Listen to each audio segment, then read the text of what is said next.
Hello, and welcome to the English Listening Podcast. I'm your host, Emma, and today we're going to talk about something that frustrates so many English learners around the world.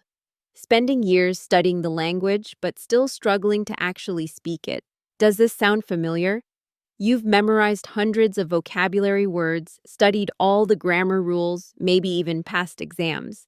But when it comes to having a real conversation, you freeze up or stumble over your words. If so, you're definitely not alone. The truth is, many people get stuck in what I call the eternal learning loop. They keep studying more and more English, thinking they need just a bit more knowledge before they can start speaking. But here's the reality. Speaking is not something you prepare for. It's something you practice. In today's episode, I'm going to share 12 practical strategies to help you stop just learning English and actually start speaking it. These are techniques that have helped thousands of English learners break through their speaking barriers and finally use the language they've spent so long studying. So, let's dive in.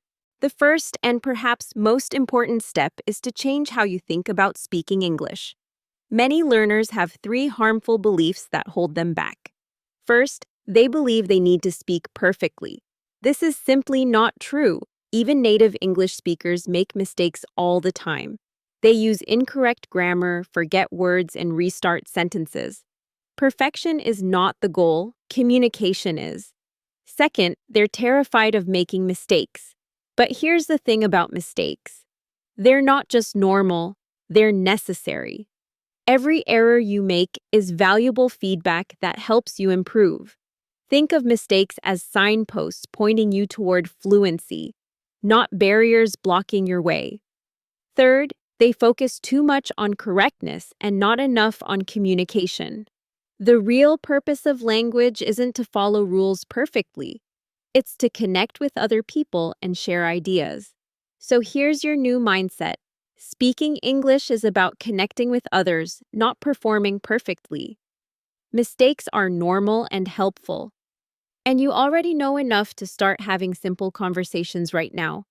This shift in thinking might seem small, but it's absolutely transformative.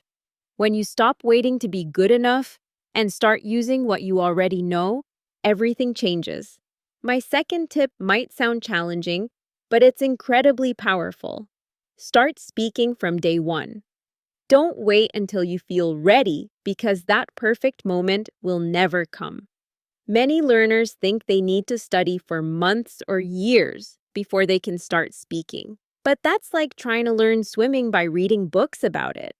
At some point, you have to get in the water. Begin with the simplest possible sentences. Things like, I am drinking coffee, or I like this song, or the weather is nice today. These basic sentences might seem too simple to be useful, but they're actually the building blocks of fluent conversation. Try this exercise. Each day, make 10 simple statements about what you're doing, seeing, or feeling. I'm sitting in a chair. I am looking at my phone. I feel happy today. Say these out loud, even if you're alone. What's happening here is that you're building the neural pathways for speaking English. You're training your brain and mouth to work together to produce English sounds and patterns. Remember, speaking a language is a physical skill as much as a mental one. Your mouth muscles need to practice forming English sounds, and this only happens when you actually speak out loud. The third strategy focuses on the powerful connection between listening and speaking. These skills develop together, and improving one naturally helps the other. Expose yourself to natural English every single day. Podcasts, YouTube videos, TV shows, movies, whatever interests you. When you regularly hear how English actually sounds in real contexts, your brain absorbs the patterns, rhythms, and expressions that make up natural speech. But don't just passively listen. Try a technique called shadowing. Here's how it works. Listen to a short segment of English speech, pause it, and then repeat what you heard, trying to match the speaker's pronunciation, rhythm, and intonation. This bridges the gap between listening and speaking in a really effective way. The key is to choose content you genuinely enjoy. If you're into cooking, watch English cooking shows. If you love football, listen to English football commentary. When you're interested in the content, you'll stay engaged longer and learn more effectively. I've seen this work wonders for learners who struggled with traditional methods. One of my friends made incredible progress just by watching his favorite comedy series in English and shadowing the dialogue. He found it fun rather than work, which meant he actually stuck with it. Our fourth strategy is to start thinking in English rather than translating in your head. Translation is one of the biggest barriers to fluent speaking because it slows you down tremendously. When you have a thought in your native language, then translate it to English, then speak it. That's 3 steps where fluent speakers only need 1. This mental translation creates that awkward pause that makes conversations feel stilted and unnatural. So how do you start thinking in English? Begin with a simple exercise. Name objects around you in English as you go about your day. See a tree, think tree. Getting into your car, think car. Making coffee, think I'm making coffee. This might feel strange at first, but it gradually trains your brain to connect concepts directly to English words, bypassing your native language. Another effective technique is to have imaginary conversations in English. When you're alone, maybe while showering, walking, or waiting for a bus, practice how you would handle various situations in English.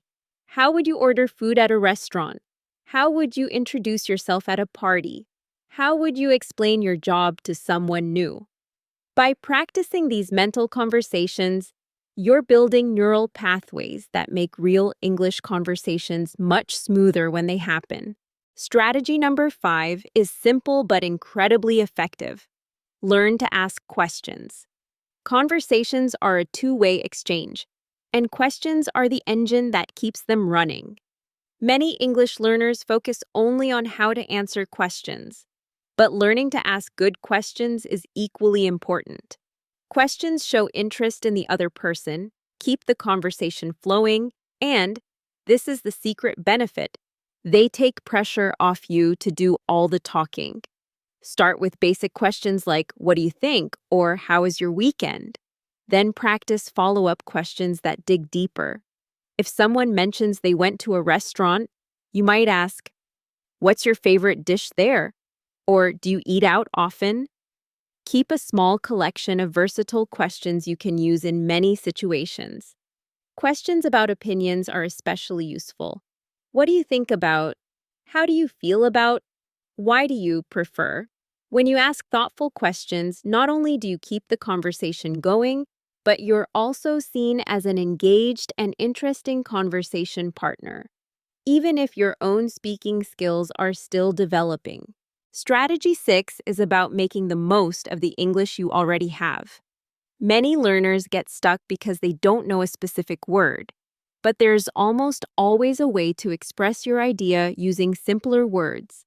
This skill is called circumlocution, describing something when you don't know the exact word for it.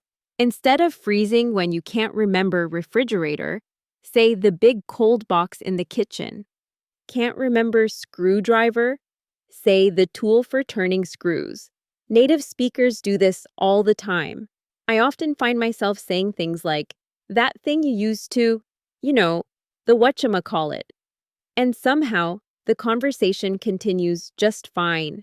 The vocabulary you already know is much more powerful than you think.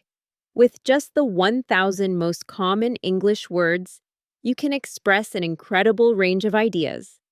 Focus on using these words fluently rather than constantly seeking out new, complex vocabulary.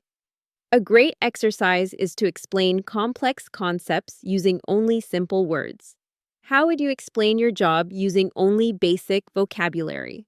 How would you describe your favorite movie without using specialized terms? This stretches your communication skills and builds confidence. Our final strategy is perhaps the most important: consistency.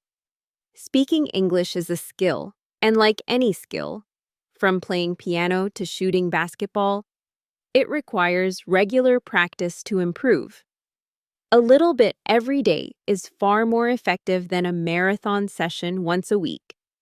Just 10 to 15 minutes of daily speaking practice will yield better results than a 2-hour session on the weekend. Create a realistic routine that fits into your life. Maybe you practice speaking while getting ready in the morning, during your commute, or before bed.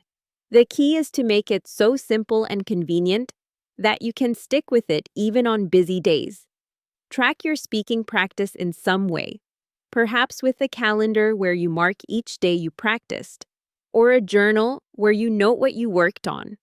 This creates accountability and gives you the satisfaction of seeing your commitment visually. Remember, progress in speaking isn't always linear. Some days you'll feel fluent and confident, while other days you might struggle more. This is completely normal. What matters is that you keep showing up and practicing consistently. The most important thing to remember is that speaking English is not about knowledge. It's about action. You already know enough to start having simple conversations. The only way to become a better speaker is to speak more. So I encourage you to choose just one or two of these strategies and start implementing them today. Don't wait until you feel ready or until you've learned more vocabulary or grammar. The perfect time to start speaking is right now. Thank you for listening to today's episode of the English Listening Podcast. I'm Emma, and I hope these strategies help you break through your speaking barriers and start using the English you've worked so hard to learn. Until next time, keep listening, keep speaking, and enjoy your language journey.